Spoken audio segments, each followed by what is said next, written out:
right. Welcome to Age Proof Podcast. You want to just introduce yourself and your background? Yeah, thank you. I'm so excited to be here. My name's Jordan. I'm a functional nutritionist. I've been practicing for around 2 years now, but I opened my own wellness practice online. So I'm all remote and I mainly work with women that have PCOS, gut issues, kind of heal naturally. Okay. Any like perimenopausal, postmenopausal I am focus or not no? necessarily focused in that area. I definitely do get women that are hmm going through perimenopause and menopause, but I'm more gut issues. And I feel like with my age, I definitely attract a younger crowd Yeah. of women. So I get a lot of PCOS women. Okay. And I feel like a lot of girls now in their early 20s are developing a lot of Oh, wow. PCOS. Yeah. Any relations to weight or? Yeah, I a lot of weight gain comes with it, but I think it's really actually just how we're treating our body, the inflammation in the world, our food, where we're eating, and also the endocrine disruptors in our world are really impacting women's hormones, and that's like mainly I think why we have such a high trajectory of it. Okay. What got you into it? Yeah, I actually struggled myself. So 2018, I started having a lot of gut issues. Kind of Mhm. came out of nowhere. I've always been like a very tiny girl, so it was very odd for me to deal with a lot of weight gain and Mhm. gut issues. And then they got really bad when I went to college. So around like 2021, I got diagnosed with celiac disease, which is an autoimmune disease, Mhm. and that's kind of when things went really downhill for me. I gained like 30 pounds in Oh, three wow. months. So and I was like a very healthy girl. I was Yeah. like the healthiest one of my friends, which is why it was very hard for me to go through something like that. And I feel like also in college, it's like your fun time, like you're Yeah. enjoying life. And I was not enjoying it at all. So I actually moved home from college. I tried to see every GI doctor, traditional doctor. No one could really give me answers. And that's how I kind of found functional medicine and then healed from that. Okay. What helped you switch Yeah, from? I think I kept getting answers of like, I was always gonna have to deal with it, Yeah. always gonna have to manage PCOS, deal with gut issues. It was just like my genetics. And I think I just don't like taking no for an Yeah. answer. So I was like, I'm gonna heal from this. Like, I'm not gonna feel miserable the rest of my life. And that's kind of when I did my own research. I found functional medicine and just like healing naturally. And then I just like deep dived on it, tried everything. And then like I felt so much better once I started everything that I was like, okay, this is really Yeah. gonna be it. What were a couple of the key things that that you like really noticed the difference? Yeah, like that I did. Yeah. Yeah, diet for sure. I feel like in the Midwest, especially, and just with my family, we always kind of ate unhealthy, a lot of hmm processed things. So I didn't really know that we were eating in a very unhealthy way. I just thought it was normal. Yeah. So I switched to mainly whole foods. I cut out gluten and dairy, and that's when I really noticed the biggest difference. I dropped like 10 to 15 pounds of inflammation in the Wow. first month. And that's when I was like, wow, like our food is really hurting Yeah. our bodies. And that's really when I noticed like that's that direction I need to go in. Yeah. The Midwest is like the food, the amount of processed foods and stuff Yeah, is kind of crazy. it's I insane. mean, it's bad all throughout the US, but it's focused there. I have a friend who's an ice cream distributor up in Wisconsin, Okay. in Milwaukee. And I was just like, oh, why don't you come to like Arizona and do that? Like the weather's like ice cream weather year round, or like Yeah. Southern California, Florida. He's like, oh no, you don't understand. He's like, some my numbers might be off, but I recall him telling me like the average American eats 2 gallons of ice cream a year. So, but the average person from the Midwest, even though they don't eat it year round, it's like most of it's over the summertime. They Yeah. eat 12 gallons of ice cream. I believe it. So Yeah, it's I literally grew crazy. up on ice cream, I think. There you Like go. it was and also I think the amount of drinking that happens, it's like a very normal thing Yep. to come home and drink and like go to bed every single night and like drink throughout the week. And I think that right there is just like it's a normal in the Yeah. Midwest to do that. Where out here, it's like you don't have to be drinking to go out with your friends or do something, and it's like just completely different culture. Yeah. It's a generational shift too. Yeah. Like a lot of young people are choosing not to drink. Yes. And I'm older than you, but is it drinking all different types of things or is it a lot of beer? A lot of beer, Yeah. but definitely I think all types of drinking, it can be harmful for you. Mm-hmm. But the beer and the wheat, like that's mainly what's around the Midwest and also like anywhere, honestly. And it's a lot for your body. Yeah. So outside of gluten and dairy, are there other things that you specifically stay away from? Yeah, me myself, I stay away from refined sugar as well. Yeah. That's gonna be like the fake sugar made up in Mm-hmm. labs to make it things like sugar free, Yep. stuff like that. Very inflammatory for our bodies. Our bodies aren't meant to digest things like that. So that's why it's really when you do, it inflames you. But the main things are refined sugar, gluten, and dairy. And I really just stick to whole foods. Okay. So I always say, like, if it's in a package, don't eat it unless it's all whole food ingredients on the back label. And even that, like, it shouldn't be your main source of food. It can be like a treat here and there. Yep. But I really think getting back to the basics and just eating whole foods, things that grow, walk, fly on this earth, like that's how we are supposed to be eating. So that's what our bodies are used to. And anything outside of that realm really inflames us. How long after you made like these little tweaks did you notice the difference? Was it Yeah. weeks, months?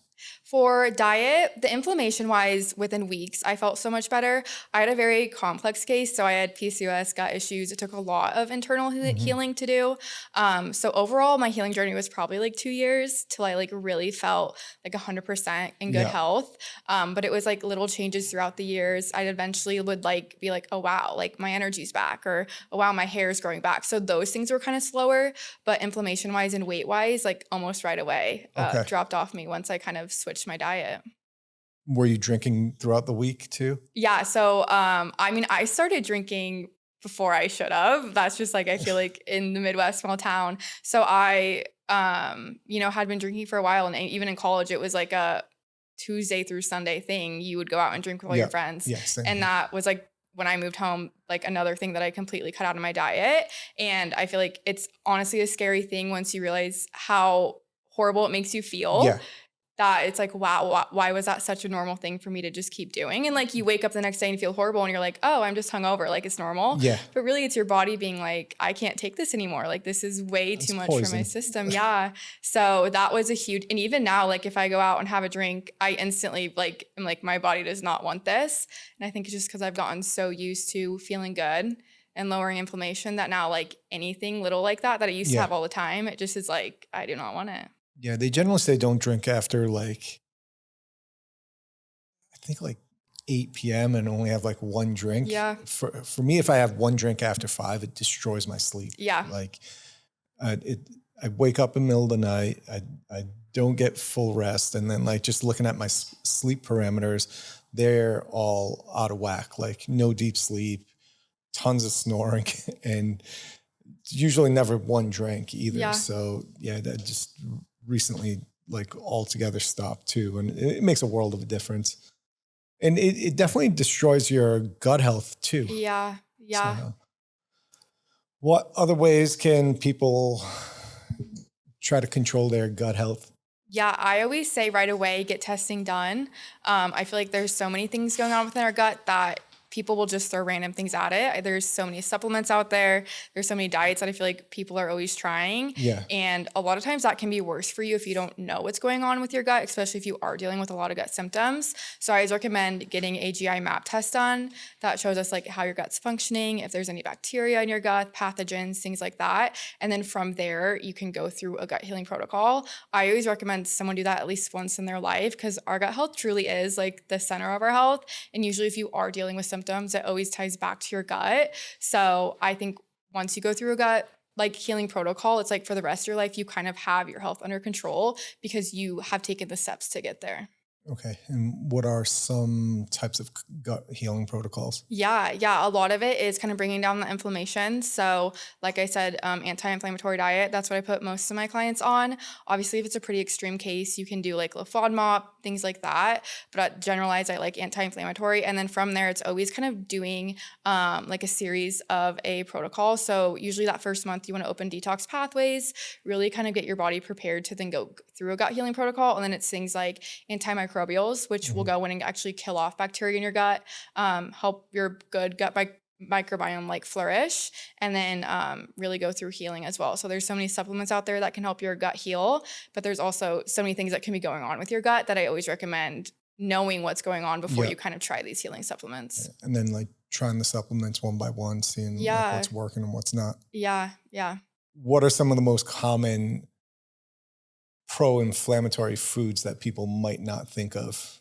Oh my gosh, there's so many. I think number one, our creamers like that we're putting in our coffee are filled with so many inflammatory foods. So things like gums, things like refined sugars, all of those are going to be like the number one thing that are inflaming us.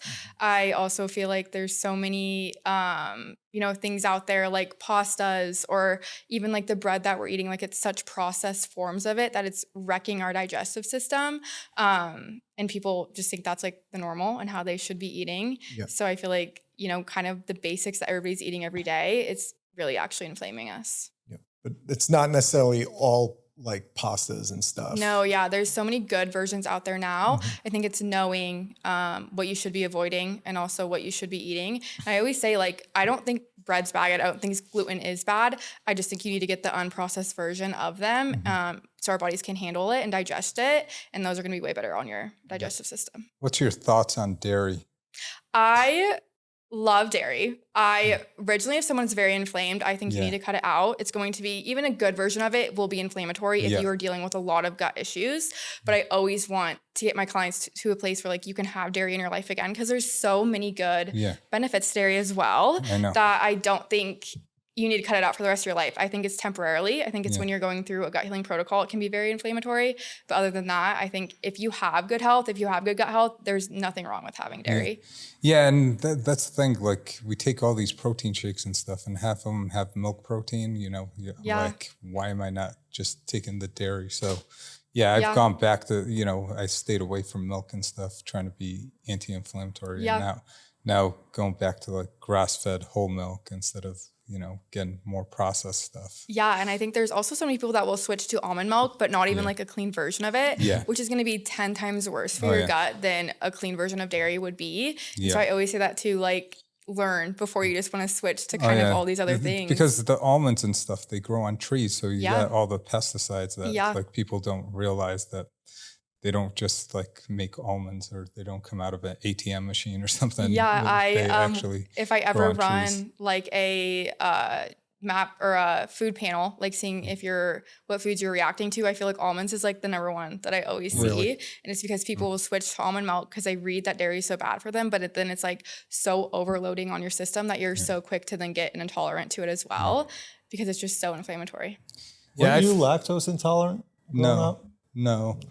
I thought I was, but I think I was over drinking milk. Maybe. We were given we grew up on, you have to drink 3 glasses of milk. Crazy how that's changed. I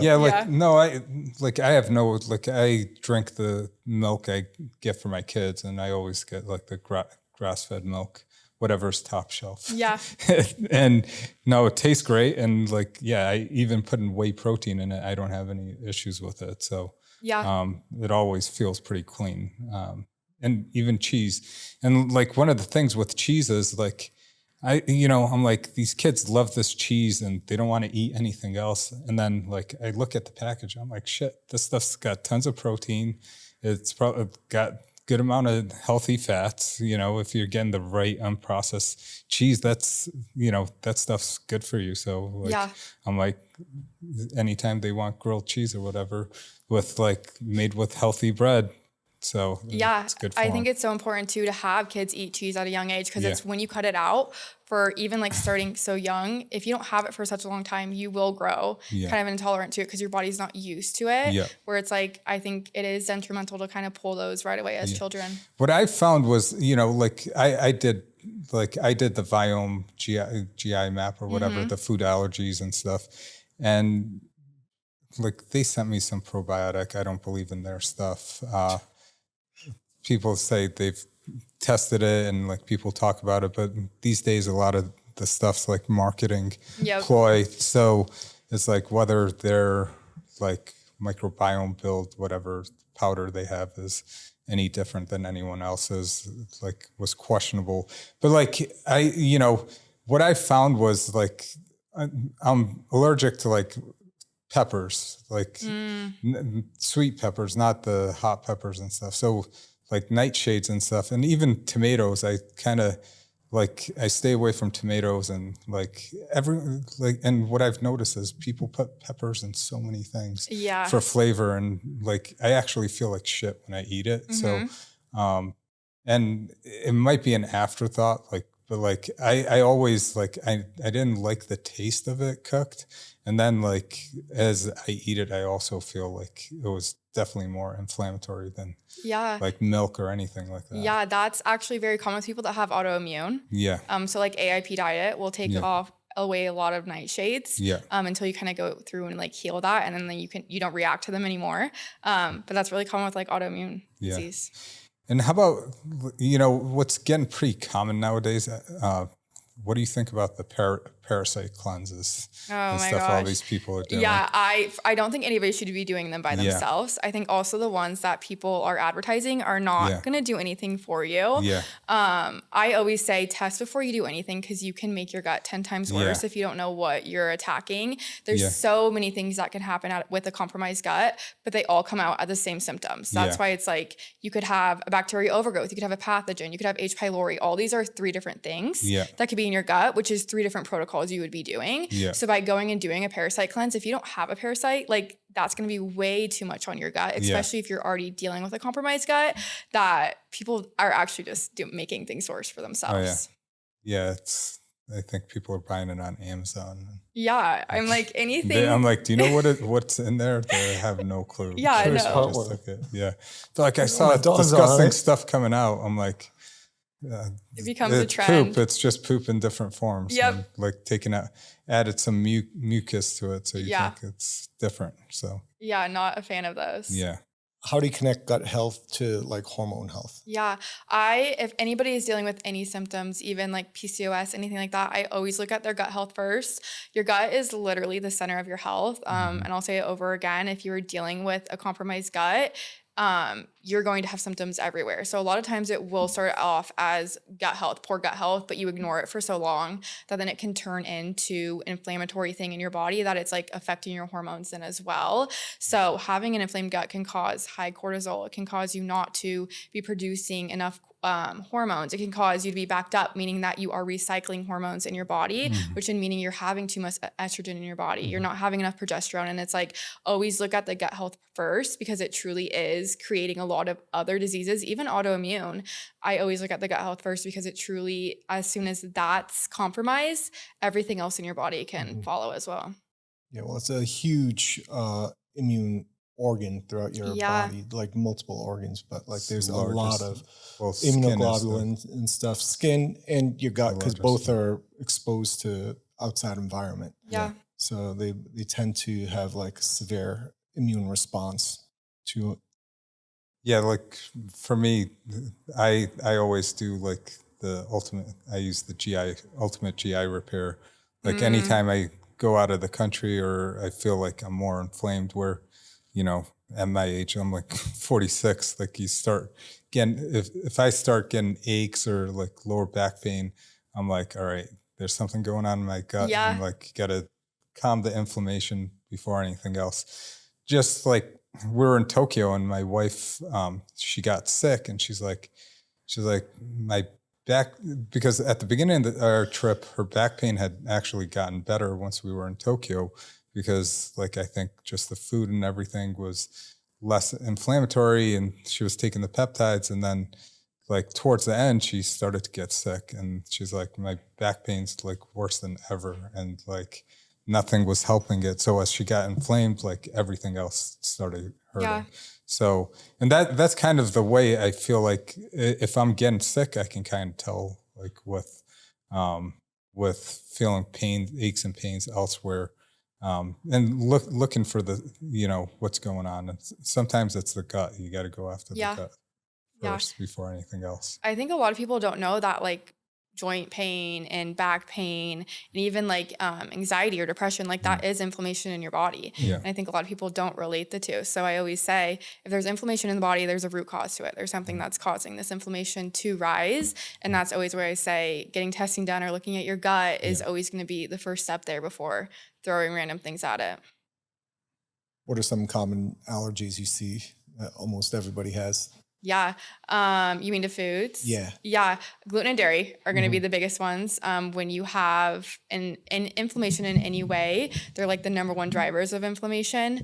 And so those are going to be like the main ones that I see a lot of allergies to. I mean, if you have a compromised gut, if you have gut issues going on, you're going to react to a lot of foods. That doesn't mean that you are allergic to those foods and like you can never have them. It just means that your gut is so inflamed that you're reacting to them. And so a lot of people will blame the food, but it's not actually the food that you're eating. A lot of times it's the place that your gut is in. So it takes going through a healing protocol to then be able to eat these food. And I think that's why so many people become so restrictive, but that's really actually worse for your gut because then it's like you're not flourishing your gut with good food. And so, yeah, that's like the number one thing that I see. So it's more like your gut's reaction to the food. Yeah. And the gut's reactions reliant on, like, keep repeating it, but it's health overall. Yeah, I actually like rarely run a allergen food panel on a lot of my clients because if you have gut issues, everything is going to come back flagged on there. Like you're always going to have something coming back flagged, but removing that food isn't going to heal you. It's not going to heal your gut issues and make them go away forever. That's why you have to look deeper and actually find the root cause. Because like I said, the food isn't the root cause. So getting that panel done, like it's not really giving you any answers that you need to then go heal. And so I always say, stick to whole foods, flourish your gut with good foods, and then go through a gut healing protocol. Do you ever run panels after? Like the intolerant panels? Yeah. Not really. No. I find a lot of times when you have a healthy gut, you really can't eat anything unless it's like a actual like severe allergy, like EpiPen allergy type of vibe. Other than that, it's really just an inflamed gut that can't handle it. Yeah. I'd just like to see the difference after some people do the resets or cleanse, whatever. Seeing how much that's just generalized inflammation versus like, oh, I'm not intolerant to this. Yeah, that would be really cool to see. And I'm sure like there would be a huge difference before and after. What are the tests you usually use? The two most common tests that I use is a GI map test, which is testing your gut, how it's functioning, if there's pathogens, parasites, anything like that. And then a Dutch hormonal test. Okay. So that's going to test your hormones over a 24-hour cycle, which is really nice because it gives you so much insight on how your hormones are fluctuating, especially as women. They fluctuate so much. So those two really give me so much info on what could be going on. Yeah, the Dutch test is great, but like it's so expensive for the common folk. That's the biggest issue that comes from that. Yeah. How much is it? It's like 500. In the 600s. Okay. Yeah, $500-$600. What is that? Saliva samples throughout the day? Yep. Yeah. Mm-hmm. And some people go with saliva, especially for hormones. Some people are completely against it in the hormone world. So it's kind of confusing when you get into the hormone world. What you're like, you go through a whole day of lectures and everyone has a different spiel on it. Yep. And it's tough to choose which one. Some people are like, just do saliva. Some people are all about blood, and some people do blood for this and saliva for this. So it just becomes pretty confusing. Doing blood randomly throughout the day would kind of be tough, though. You could though. You just pinprick, drop blood in a tube. Yeah, I tend to like to do the GI map test, and then we'll do like a morning blood draw just to get your hormone levels. Because if someone's dealing with PCOS, that's how you can diagnose them, is getting those levels done. But it's definitely, I always say, I would always test the gut before I test hormones. Yeah, and like the microbiome like readout that I got, I was like, this is like pretty useless because it was like, you have so many bacteria in there. I'm like, it was tough to make any sense from what it actually was. how do you make sense out of something so complex? Yeah, it's very complex. I like the GI map. So there's a bunch of different kinds. I like the GI map because it doesn't make it so complex. It tests some bacteria here and there. But I always say you're never going to have a perfect gut test come back. Like you're always going to have a little bit of an overgrowth or some less good bacteria. And so I always look for a severe overgrowth, which is going to be a lot of high levels of bad bacteria. But I really like to look at how the gut is functioning. So how are you digesting your food? Your secretory IgA, that's your immune system in your gut. If that's low or high, that's giving us huge indications of something going on. And then I love zonulin. Zonulin's testing for leaky gut, which is going to cause you to have a lot of inflammation. And so those are kind of the markers that I pay attention to more to. I don't really get, so many people get lost in the chaos. And I think there's a lot of tests out there that test too much. Like you don't need all those levels tested. And you really just need to look at like the general ones. I think a lot of the testing also makes more money off of the stuff they're selling you for the testing. Because we got our dogs tested, they're allergic to different foods and stuff. But gives you like all these things like a little sensitive, keep away from, this is okay. And then on the bottom is like, here's 24 supplements that can help. Like, who's going to give their dog 24 supplements? Like mine told me, they sent me a supplement and their supplements. But like then, the allergies, I was like allergic to every meat or something. Not allergic, but like it said, don't eat like red meat and don't eat turkey. And I was like, I don't like turkey anyways, but like, it's like, I'm like not going to go away from protein and become a vegetarian from their readout, So. Did you just did like an online one? It was Viome, the Viome's, I think like Tony Robbins talked about it, but he had like shares in it, and I think Dave Asprey talks about it. He has shares in it, so it's like these biohackers you listen to. So that Viome is not a sponsor. We're going to be seeking. I always say unless you have someone sitting down with you going over the results and then walking you through a protocol. Every person's so different. I don't have one client that has gone through the same exact thing. And that's because every root cause is so different. Everybody's past, the trauma they've been through, and like those all play a part in it. So it's like, I would never go through a healing journey unless someone was walking me through it. And how about peptides and gut health? Yeah, I love peptides. I feel like it's getting to a scary place. People can buy them in the gray market, and it's like a lot of them aren't great for you. But I think if you're getting them from a good place, I think they're going to change the health world for sure. Well, the FDA just, they're going to put the 19 back so you can be able to use them, it's really big. And I didn't see some of the ones that I like on there, but like what? Just. I don't think CJC ipamorelin was on there, or tesamorelin. Well, tesamorelin I think was never put on category 2 because it's already FDA approved. So I don't think it was ever taken or put as a category 2. So CJC was like, I don't know. I quickly browsed through the article about it, but I don't know if they put CJC ipamorelin on there. So, any peptides you like in particular? Yeah, I love KPV. Great for gut health, great for inflammation and autoimmune. I've been taking that one for a while. And then I also love the BPC-157, especially where I'm in like the gut health world. It really does make a huge difference, especially for the clients that have extreme cases that like you can't get the inflammation to budge. That's where peptides have like honestly been a game changer. And I think for autoimmune, for PCOS, like they are really changing a lot of people's lives. Yeah. So like the ultimate gut repair, it has the BPC, thymosin beta 4, and then it has lorazepam and KPV. And I do that like for a month, like 4 times a year, 3 or 4 times a year to kind of clean everything up. I think it definitely helps out. Like my wife, once she started taking BPC, she said like most of her heartburn and stuff that she used to get, all that goes away. So, this could it could take a lot of big pharma away with simple things that are much cheaper than all these medications that people take and much safer for them. Yeah, no, I totally agree. And I think that they got a really bad rep. I think like, people are so quick to judge as like quick fixes, but in reality, they've been around for a while, and a lot of people like they just haven't really been talked about. So I think people need to do their digging because they really are, I think, going to change health. Yeah, I noticed whenever I'm on the Wolverine stack with the BPC TV4, like I have seborrheic dermatitis. You can see my rash, and like when I have a lot of stress and stuff, you'll see it flamed up. But like anytime I take like a month of that, I notice my skin gets a lot better too. Are you guys taking the oral or are you? I take the oral. Yeah.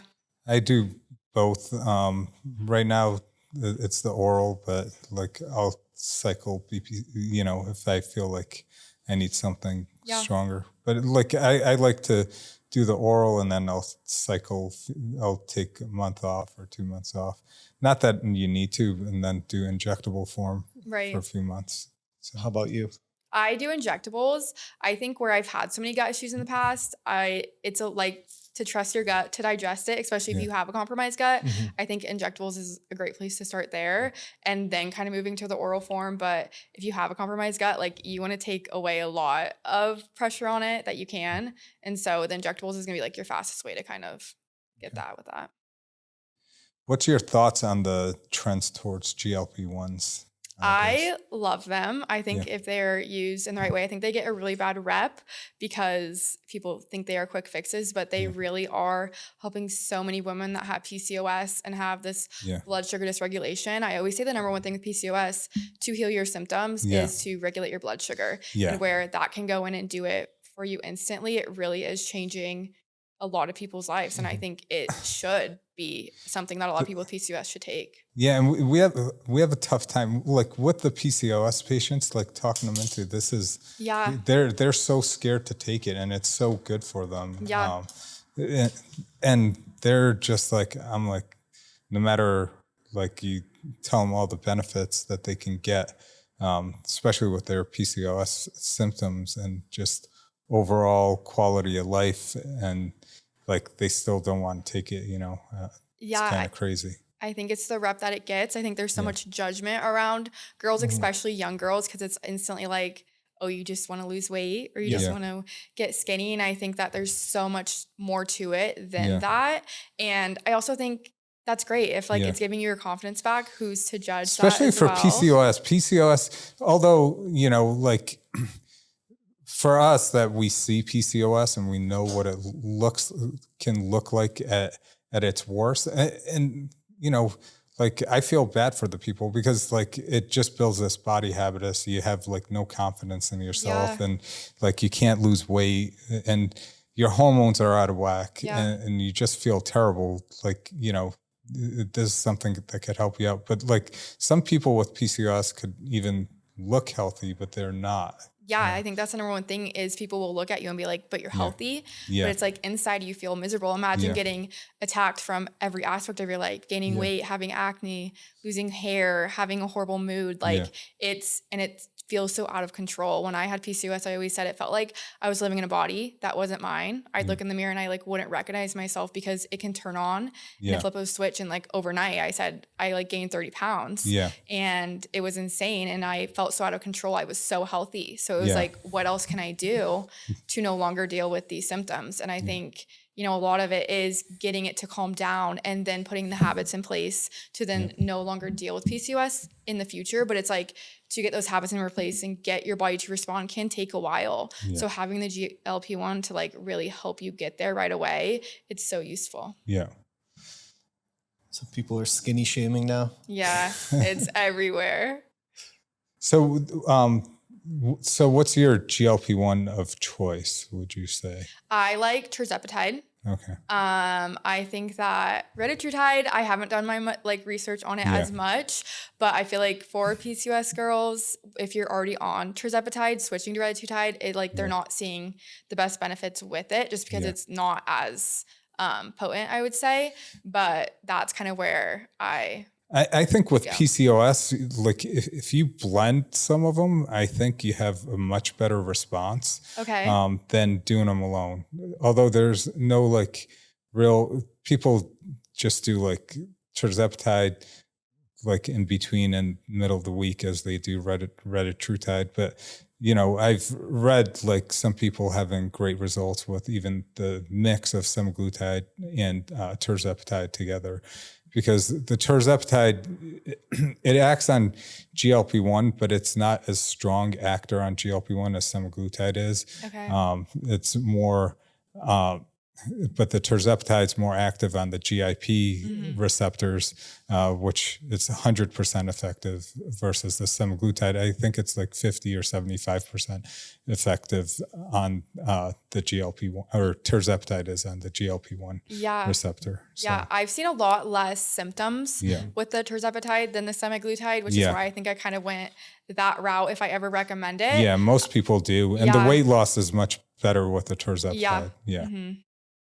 And with the mix, I've tried everything. So with the two mixes, like some of it can, like semaglutide, tirzepatide together, you definitely feel it's quite strong. Of course, dose dependent, but dose for dose, I think like at much lower doses of tirzepatide or semaglutide in the blend, you'll get the same result at like some higher doses with tirzepatide. Yeah. Retatrutide, like I don't feel that it controls hunger the same way as other, but like I don't gain weight. Like I don't lose muscle. I don't gain weight. So that's where like retatrutide, I think is going to be the big one that's going to come out. It's just going to make you more metabolically active, and you're not going to lose the muscle and bone mass. What additional receptors is retatrutide? It works on glucagon.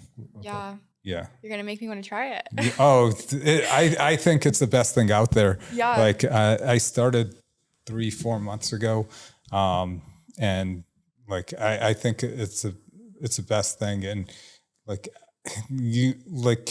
with tirzepatide, like once in a while I would get like my stomach would feel like pretty stiff. With retatrutide, you almost don't feel like you're on a GLP-1, but like you don't, your thought process about food's still pretty good. I think one of the big things is also like, I love taking is adrenal cortex, because I think like, especially with us, like being physicians or anyone that's in high stress, like you burn out your cortisol, and especially like being wild kids early on, like through your college years and 20s and 30s. And then just med school itself, it's like such high stress. You're always at high cortisol levels. So your adrenals are, and we drink tons of coffee, your adrenals aren't going to be functioning that well. Like you need that additional adrenal gland to kind of boost your hormones up, repair like what you need, not boost like cortisol up, but just your adrenal gland, so you can kind of repair. And I think it helps a lot with like in afternoon cravings and stuff too. So I actually had adrenal-based PCOS, so it was caused by stress. But stress can look like so many different things. I think a lot of people don't realize that. Like it can be the food you're eating, the inflammation, like the way your brain thinks, all of it. And so I really focus on the adrenals. I love them. What else you got? I don't know. I'm like going on 3 hours of sleep. The Tokyo trip's just kicking my ass. Still jet lagged, and you've been working. Well, it's like I nap for like an hour. Like I'll go home. I'll like be dead asleep from like 8:30 to 9:30, and then be completely awake till like 2 in the morning or 3 in the morning. And then I got to be up at 5:30, and I'm like, oh man, gotta get some sleep. That's a long day. Yeah. So. Yeah, it came back 2 days ago. The other thing I just started taking, and I don't know, I was like, new thing. Every week we have 1 to 7 of them. Yeah, it's like, I get on this doom scroll, and I'm like, I didn't believe in colostrum. I was like, colostrum, whatever. But like, before I went on this trip, I'm like, fuck, like every trip we've been on, like either I've gone sick or the kids have gone sick. I was like, I can't take another long trip and just catch something on my flight there, and I got sick like last month sometime. I like fever, chills, just felt like crap. And I got on Colostrum 2 weeks before I went on the trip. I was the only one in our family that didn't get sick. Yeah. And my son was pretty much coughing in my face when we were sleeping because he was in our bed, and he was the worst one. But my wife's got it pretty bad now. But like I think I don't know. I think the colostrum, huh? Why don't you have her take it?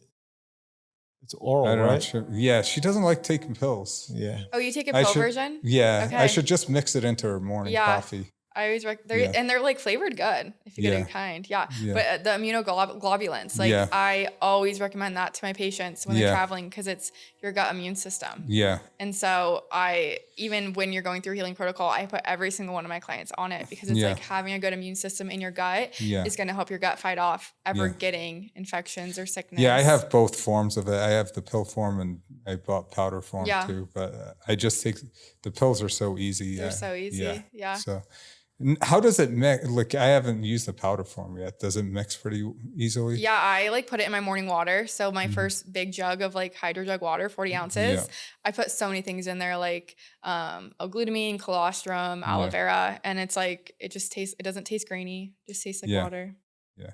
No, we made a supplement. We're supposed to release it. It's been a while, but we put a lot of stuff in there, and like I pretty much take 2 liter jug of water, and I dump that in, and it doesn't have enough creatine for what I want, so I add another 10 of creatine in there to just get the appropriate blend. And it's pretty much a multivitamin, but it's got tons of other nutrients, and it definitely like spirulina that's in there. We put a high dose in there. I think that really helps with the gut health. Yeah. And when I was away, I didn't feel it as much because I didn't take the powder with me. But I took the rest of my supplements, but like when I got back, like just getting back on it, I feel a ton better. Yeah, I call it my loaded water, my loaded gut health water. And I put every single person on it because it's like getting those, especially first thing in the morning on an empty stomach. Yeah. Not only if you put things in there that hydrates you, like that's so good to replenish your body, but also gut health and like keeping up with it. I feel like gut health is a maintenance thing. Yes, you can go through a healing protocol, but you can't go right back to treating it horrible. Yeah. And it's like a great way to get everything in. Yeah. Anything else you want to plug your Instagram, TikTok? What are you on? Where can people find me? Jordan Cruz Wellness on Instagram, also website, and then TikTok is just Jordan Cruz. Okay. And that's where all my health stuff is. Awesome. Is there a meal prep place that you like or no? I was just doing my research on this because I want to find one in Arizona. Yeah. But I haven't yet found one, and I'm so particular about what's in my food that like I really need to do my research. Yeah, because I like every few months I'm looking for a new one. So because you just get tired of it. Like I did methodology, I did Sakara. Sakara was good, but it's like there's no meat in it. So it's like it's almost like being vegan. So I'd have to go and buy like high quality protein somewhere or like prep it myself. And it's pretty pricey too. Oh yeah, it was like close to $500 a week.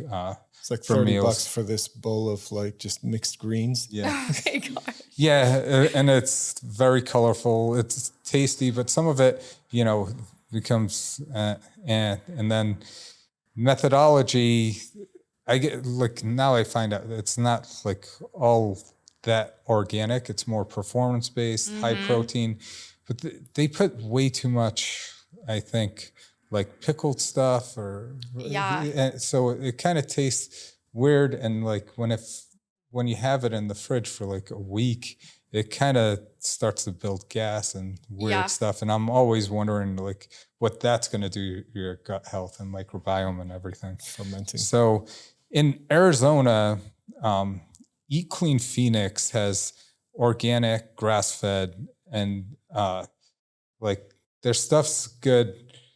I went with the skinny version, but I'm starting to change over to the non-skinny version. So the skinny version, everyone changes rice for cauliflower rice. Yes. And I think cauliflower rice is disgusting. Like if you eat it on the first day, it's fine. After that, it's almost like it smells rotten and it tastes weird. I'm like, I'll just order regular rice, just eat less of it, instead of like getting the cauliflower rice and like your taste buds go bad. Yeah, and I think carbs get such a bad rep. Yeah. Like really carbs are so beneficial for our body. Yeah. And especially if you already have a whole side of veggies, like you don't need to throw cauliflower. Like that's way too much for one meal, I always say.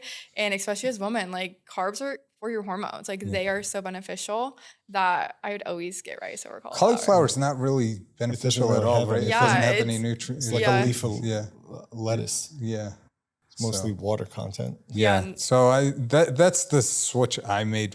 I was like, I'll just eat half the serving of the rice instead of getting cauliflower rice, so I don't have to deal with that smell and the taste. It always especially after a couple days in there. Yeah, it tastes like rotten, and you're like, oh, I got this for another 2 days. Like yeah. You're like afraid to open the box. But Eat Clean Phoenix says good food. I like their parfait. They have like these protein parfaits that are freaking phenomenal, and they have like 30 plus grams of protein and like 10, 15 grams of carbs and plenty of healthy fats, and they taste great. And all their stuff's organic, very well done and made.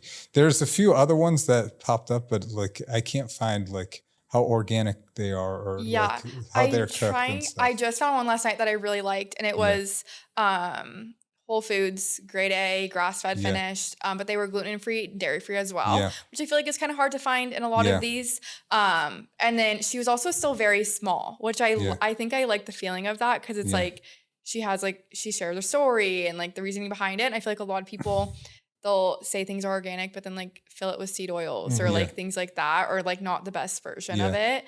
And so food is like the number one thing to spend your money on. Like, it's there's one lady that does the few of the Arizona Diamondbacks players, and she does a good job. We're actually going to have her as like cater one of our parties. She's very good. I forget her name. I follow her on Instagram, but she's good. There's a couple of other ones out there. There was one that they said is all organic. The one I wanted to try was like, there's this halal one that I was like, all right, halal's healthy. And then I read their ingredients, and the rest of the meal is made with shit. Yeah. And it's like, I'm like, shit, you have halal meat and the food looks tasty, but you're putting all this, you're cooking with vegetable oil. I'm like, come on. Yeah. Like seed oil is the number one thing. Yeah. Like I forgot to mention that, but it'll drive up so much inflammation in your body. Yeah. One of the ones that always pops up is trifecta. And I think I ate 2 of those meals, and I'm not the type, like I like to be healthy, but I'm not the type to be like, I'm putting this food in my body for, I just can't eat it. It's like crushing sponsorship opportunities left and right. Trifecta is like, it's the foods, like it has no flavor. It's like very bland, and I just can't do that. Yeah. And like some of the national ones, like, Factor's a really tasty one with lots of protein. Yeah. But you always got to look at sodium content in some of these meals. Some of them have like 3 days worth of sodium. Yeah, I'm not a fan of Factor. I did my deep dive on it. I feel like it's very popular. Yeah. But not the best for gut health. Yeah. Yeah, because like they put it out there as, like grass-fed, and but once you read in between the lines, it's not all organic and grass-fed. So, although you don't need to be 100%, but most of your products should be. So. I always say 80-20. I think you have to have fun in life. You have to go out to eat, do the things, but when you can control it at home, like that's where it's really going to matter with your health. Yeah.